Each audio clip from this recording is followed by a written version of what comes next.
Ugly Duckling. Once there was a duck, female duck, and she had eggs, and she, of course, lay on the eggs until the eggs were ready to hatch. One day, crack, crack, suddenly the eggs started to hatch, and out came white, furry, pretty and cute little creatures, little ducklings. From the last egg came a duckling of a different color, kind of gray, big, the egg was big, and ugly. Mother didn't know what to make of this duckling, but she loved the duckling anyway, just like the others. Then, soon thereafter, the mother duck took her new ducklings to the farmyard.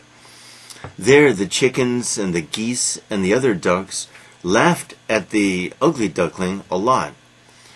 Before long, the brothers and sisters of the ugly duckling were laughing at him too.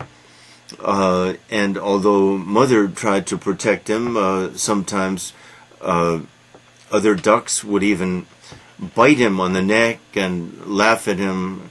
In short, every day was miserable for this poor creature. Every day, laughter, mocking, ridicule, scorn, a bitter life. Finally, the ugly duckling decided to run away, or fly away. So he flew away. He landed where there was a pond. There, some other ducks were playing, some wild geese. Wild geese landed. The ugly duck expected to be mistreated again, but finally he came out, and the wild geese didn't have time to be kind or unkind, because suddenly some men came along with their dogs, hunters, and so the wild geese hid or flew away, and the ugly duckling hid too. This is the most interesting part of the story, really, because how would the wild geese have treated the ugly duckling? We don't know. Just then, after the men had disappeared, the ugly duckling looked into the sky and saw white birds with long, long necks flying through the air, high up in the sky, I guess. The sight was so beautiful to the ugly duckling that he almost wept. He didn't understand why. He was so moved. But then winter was coming. The geese went away for winter. Apparently the swans did too. But the ugly duckling wasn't able to fly that far yet, I guess. So he stayed by the pond. Just ate whatever he could and enjoyed playing in the water, enjoyed diving among the reeds in the water. When he wandered into a farmyard, into a hut in the woods apparently, an old woman was there. She had a hen and a cat. She took the ugly duckling in, thinking she would fatten him and sell him at the marketplace.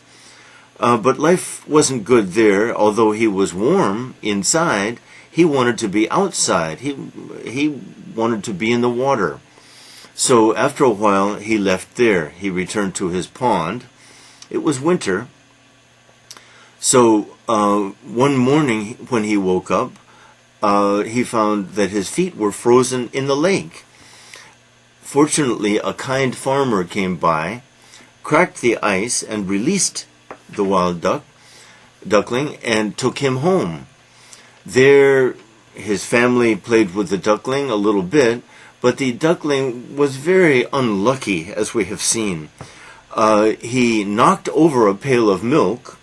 He was alarmed and afraid, I guess, or nervous. Instead, he tripped over the butter, and he ruined something else. In short, terrible time, and the mother, the farmer's wife, was so angry that she chased him away. But he didn't really want to stay there anyway.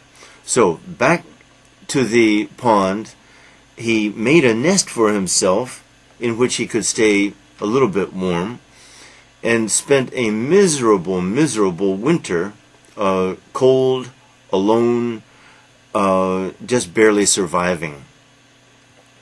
When spring came at the pond, one day I guess he woke up and he looked out of the reeds by the lake, and there were 3 of these beautiful creatures that he had seen in the sky with the long, long necks. They were swans, of course.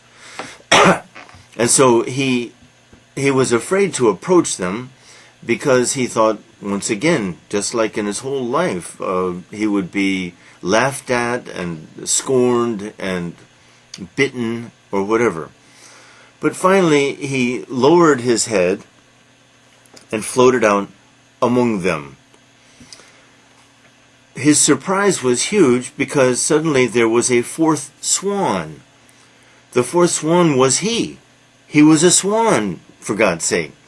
He was looking at himself, at his own reflection in the water. During that long, harsh winter, he had become a full-fledged swan. It turns out that he wasn't a duckling after all, or a duck. He was a swan. And baby swans are, I think, not white and don't look very much like they do when they become fully grown, beautiful white creatures with long, graceful necks, creatures whom we think of as beautiful anyway. Really, the whole story raises the question, what is beauty? Why do we think this beautiful and this not? And also how cruel we can be to someone who's different or not pretty, not beautiful.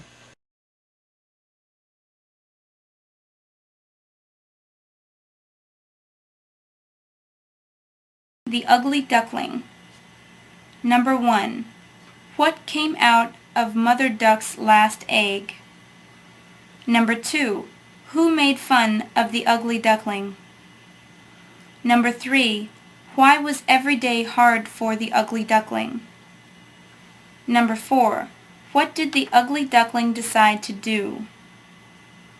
Number 5. Who did Ugly Duckling see on the pond? Number 6. Why did the ugly duckling have to hide? Number 7. What moved the ugly duckling? Number 8. Why did the ugly duckling stay by the pond during the winter? Number 9. Where did the ugly duckling wander? Number 10. What did the old woman want to do to the ugly duckling? Number 11. Why did the ugly duckling leave the old woman? Number 12. What happened to the ugly duckling back at the lake? Number 13. How did the ugly duckling get out of the lake? Number 14. What happened at the farmer's house? Number 15. What did the ugly duckling do after leaving the farmer's house? Number 16. What was the ugly duckling's winter like? Number 17.